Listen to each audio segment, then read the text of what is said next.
या कार्यक्रमाचे प्रायोजक प्रिजो कन्स्ट्रक्शन्स लातूर, बांधकाम व्यवसायातले एक विश्वसनीय नाव. आपली भारतीय परंपरा नाही का, आणि एखादी गोष्ट घडलीच नाही, आपल्या हातून शक्यच झाली नाही, अनेक उपाय करून पाहिले तरी सुद्धा ती गोष्ट साध्य होत नाही किंवा त्यात यश येत नाही. उदाहरणार्थ एखादा पेशंट आहे आणि त्या पेशंटला आपण देशातल्या जगातल्या सर्वात मोठ्या दवाखान्यात घेऊन गेलो, परंतु तो काही दुरुस्त होत नाही. अशा वेळेला आपण देवाचा धावा करतो. आणि आज अशाच एका अत्यंत महत्वाच्या केसवर देवाचा धावा करण्याची पाळी सबंध जगाला आलेली आहे. या अत्यंत महत्वाच्या विषयावर आज मी बोलणार आहे. नमस्कार, मी राजू पाटील आणि आपण पाहत आहात रिंगण लाईव्ह. मित्रांनो, अजूनही रिंगण लाईव्ह आपलं हे युट्यूब चॅनल सबस्क्राईब केलं नसेल, तर आपलं फेसबुक पेज फॉलो केलं नसेल, तर माझी आपल्याला विनंती आहे, जरूर सबस्क्राईब करा. मी सांगत होतो एखादी गोष्ट अशक्य आहे, आता ती आपल्याच्यातून होतच नाही. काहीही उपाय आपण जर केले तर ते उपाय आता आपल्या हाताच्या बाहेरचे गेलेले आहेत आणि त्यावर आता फक्त परमेश्वरच एकमेव मार्ग उरलेला आहे. गॉड हा शेवटचा मार्ग आहे, ईश्वर हा शेवटचा मार्ग आहे, अल्लाह हा शेवटचा मार्ग आहे, जीजस हा शेवटचा मार्ग आहे. आणि आता या शेवटच्या मार्गासाठी आता आपल्याला प्रार्थना करावी लागते की हे आकाशातल्या देवतांनो, की आता तुम्हीच हा प्रश्न सोडवा. बाकी आता पृथ्वी तलावर तर एकही ज्ञानी माणूस किंवा तज्ञ माणूस किंवा शेवटचं तत्वज्ञानी माणूस हा काही प्रश्न सोडवू शकत नाही.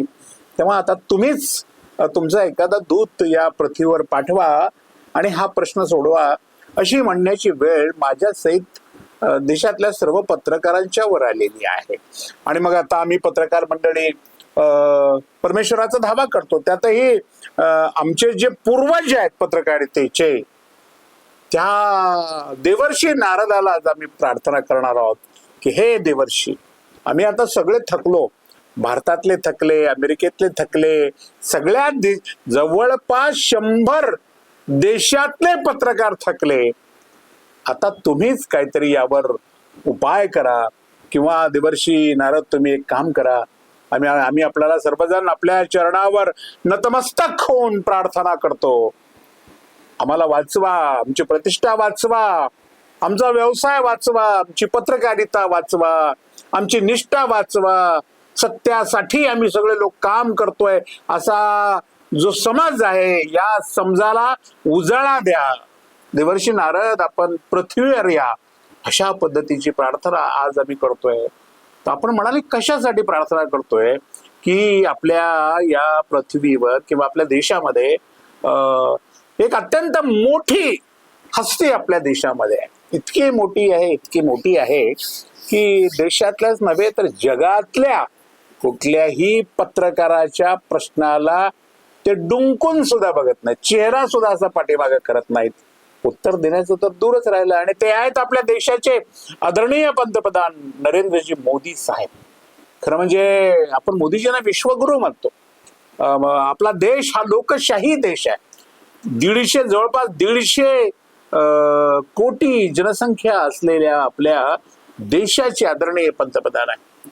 आणि हे पंतप्रधान जेव्हा जगाच्या पाठीवर ते सतत फिरत असतात. अनेक देशांचा दौरा त्यांनी केलाय.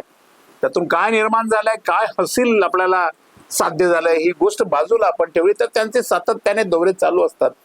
आणि मग काही प्रश्न जेव्हा देशातले पत्रकार विचारतात, जगातले पत्रकार विचारतात, आता भारतातल्या पत्रकारांनी तर सोडून दिले, भारतातल्या पत्रकारात हिंमत नाही. भारतातले जे पत्रकार आहेत त्याची एकही पत्रकार परिषद 12 वर्षामध्ये मोदीजींनी घेतली नाही, घेत नाही. ते बोलत नाहीत प्रेसला. त्यांचं जर काही मुलाखत वगैरे घ्यायची असेल, ते आंबे कसे खातात याचं जर मार्गदर्शन जगाला करायचं असेल तर ठरलेल्या कलाकाराला बोलवून किंवा ठरलेल्या लोकांना इन कॅबिन काही चर्चा होते. परंतु मुक्त पत्रकारिता, पूर्णपणे स्वातंत्र्य, पत्रकारांना त्यांच्या प्रश्नाला तोंड देण्याची जी हिंमत असावी लागते, लोकशाही राष्ट्राच्या पंतप्रधानाकडं, ती मोदीजीकडे का नाही असा प्रश्न पडतो. अच्छा, आम्ही त्यांना काय बोलणार आहात, त्यांचा विषय, त्यांना घटनेनं स्वातंत्र्य दिलंय, बोलायचं का नाही ते भारतीय घटनेमध्ये उल्लेख आहे. कलम 19 नुसार की त्यांना व्यक्त व्हायचंय का नाही व्हायचं हे पण ते ठरवू शकतात. अभिव्यक्तीचं स्वातंत्र्य आहे त्यांना पूर्ण. त्या कलमांतर्गत कुठल्या पत्रकाराच्या प्रश्नाला उत्तर द्यायचं का नाही द्यायचं हे हे मोदीजी ठरवतात. त्यांना ते अधिकार आहेत. आपण काहीच बोलू शकत नाही. मीच नव्हे, भारतातलेच नव्हे तर देशातला कुठलाही पत्रकार त्यांना तुम्ही का उत्तर देत नाही असा प्रश्न सुद्धा करूच शकत नाही. त्यांना ते अधिकार आहेत. परंतु झालं काय मित्रांनो, जेव्हा आपल्या देशामध्ये ठीक आहे, आपल्या देशामध्ये जगाच्या पाठीवर जेव्हा आपले देशाचे पंतप्रधान जातात, 140-150 कोटी लोकसंख्या असलेल्या भारताचे पंतप्रधान जेव्हा परदेशामध्ये जातात, तेव्हा काही प्रश्न जेव्हा पत्रकार तिथे विचारतात त्यांना, त्या प्रश्नाचं उत्तर अत्यंत शांतपणे व्यवस्थितपणे देणं अभिप्रेत आहे. आम्हा लोकांना अभिप्रेत आहे. कारण स्वातंत्र्यापासून आतापर्यंतच्या काळामध्ये जेवढे म्हणून पंतप्रधान आपल्या देशामध्ये झाले त्या सर्वांनी पत्रकारांच्या प्रश्नाला उत्तरं दिलेली आहेत. अगदी नेहरूजींपासून ते शेवटच्या पंतप्रधानांपर्यंत, मनमोहन सिंग साहेबांच्या पर्यंत सगळ्यांनी उत्तरं दिली आहेत. अटल बिहारी वाजपेयी साहेब भारतीय जनता पार्टीचे पंतप्रधान, त्यांनी सुद्धा प्रेसला ते सामोरं गेलेत अनेकदा आणि पत्रकारांच्या मनामध्ये निर्माण झालेल्या प्रत्येक प्रश्नाला त्यांनी उत्तर दिली आहेत. परंतु मोदीजींनी मात्र इतिहास निर्माण केला.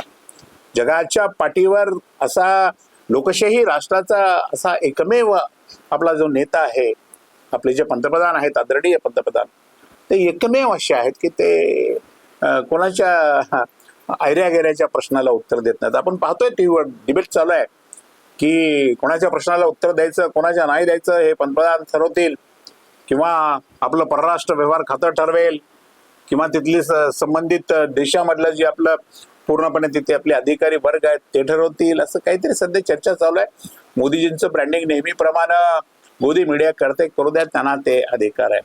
माझ्या डोक्यामध्ये एक प्रश्न वेगळा चालला आणि त्यामुळे मी आज तुमच्या समोर बोलतोय, बाकी काही कारण नाही.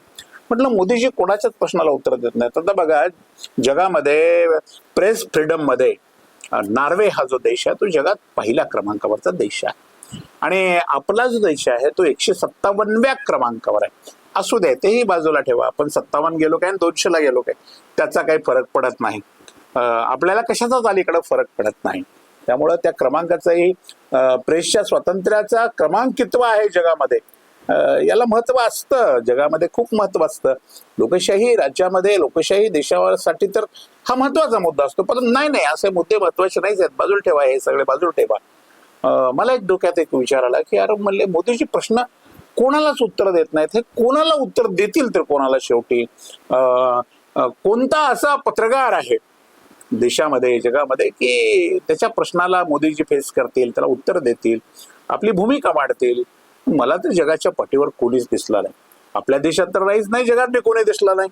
मग माझ्या डोक्यामध्ये विचार आला की आता आपण या सर्व पत्रकारांच्या वतीने आमचे जे पूर्वज आहेत, पत्रकारितेचे पितामह आहेत, आमचे जे वंशज आहेत, किंवा ज्यांच्यापासून पत्रकारिता सुरू झाली, त्यांचे जे आद्य गुरु आहेत, आद्य पुरुष आहेत, मूळ पुरुष आहेत, ते देवर्षी नारद आहेत, ज्यांचा वावर तिन्ही लोकांमध्ये होता आणि सृष्टीचं संचालन व्यवस्थित व्हावं यासाठी ते संदेश वहनाचं काम करत होते, समज गैरसमज दूर करण्याचं काम करत होते, आवश्यक गोष्टी सांगत होते, अनावश्यक गोष्टी बाजूला करत होते.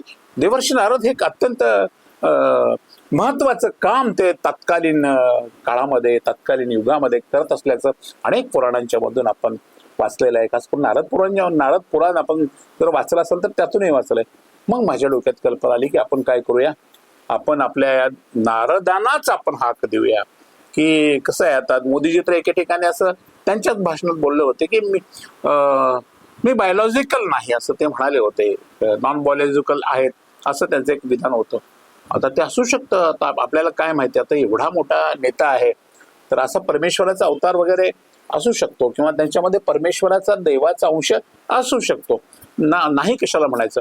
मग अशा देवाचा अंश असणाऱ्या एवढ्या मोठ्या पंतप्रधानांना प्रश्न विचारायचा कोणी? तर त्यासाठीच एक मोठा तगडा देव किंवा देवतुल्य व्यक्ती किंवा देवतुल्य देवच, स्वर्गातला देवच लागेल. म्हणून मी आज संपूर्ण जगातल्या पत्रकारांच्या वतीने देवर्षी नारदाला हाक देतोय की हे नारद मुनी, आपण जरा आता वेळ काढा, 1-2 दिवसाचा होईना पण वेळ काढा, पृथ्वीवर आपण या पृथ्वीवर आपलं आगमन होऊ द्या आणि आमच्या देशाच्या पंतप्रधानांना एक 2-4 प्रश्न विचारा, त्याची उत्तरं जगाला ऐकू द्या आणि पुन्हा आपण प्रस्थान करा. आम्ही आग्रह नाही करणार तुम्हाला इथेच राहा पृथ्वीवर म्हणून. देवर्षी नारद, पृथ्वीवर आपण राहिलं पाहिजे किंवा आपण पृथ्वीवर राहावं अशी परिस्थिती नाही आहे सध्या, आमच्या देशात तर नाही आहे. त्यासाठी उगा 1-2 दिवस काय तुमचं सुट्टी घेऊन रजा काढून तुम्ही पृथ्वीवर या आणि आमच्या देशाच्या पंतप्रधानांना 2-4 प्रश्न अत्यंत महत्वाचे आहेत ते विचारून त्याची उत्तरं जगाला ऐकू द्या आणि त्यानंतर आपण निघून जावा. एवढ्यासाठी मी आज माझ्या प्रेक्षकांच्या समोर आलोय आणि माझ्या प्रेक्षकांना सांगतोय की बाबा आता आम्ही सगळे थकलो, म्हणून आम्ही आता देवर्षी नारदाला साथ घालतोय की हे देवर्षी आता आपण पृथ्वीवर या आणि आमच्या मोदीजींना 2-4 प्रश्न विचारून त्यांची उत्तरं पूर्णपणे देशातल्या जनतेला आणि जगातल्या जनतेपर्यंत जाऊ द्या. ही गोष्ट करणं अत्यंत आवश्यक आहे. तुम्ही केवळ तिन्ही लोकांचं संतुलन तत्कालीन कालामध्ये केलं, परंतु देशाचं संतुलन, आमच्या भारताचं संतुलन, आपल्या भारताचं संतुलन कायम ठेवण्यासाठी मोदीजींचे 4-5 एक अत्यंत महत्वाचे प्रश्न आहेत ते लोकांपर्यंत त्याची उत्तरं जाऊ द्या. त्यासाठी मी आपल्या सर्वांच्या वतीने, आमच्या पत्रकारांच्या वतीने, आपल्या सर्वांच्या वतीने देवर्षी नारदाला विनंती केली, आज हाक दिले, काय म्हणतो टाहो फोडून नारदाला आम्ही आज बोलवतोय की हे देवर्षी या, आमच्यावर उपकार करा, मेहरबानी करा, आमच्यावर 1-2 दिवसासाठी पृथ्वीवर या आणि आमच्या मोदीजींना 2-4 प्रश्न विचारून पुन्हा आपण प्रस्थान करा. आज इतकंच. अशाच महत्वाच्या विषयावर रोखोक भाषा ऐकण्यासाठी पाहत रहा रिंगण लाईव्ह, आवाज महाराष्ट्राचा.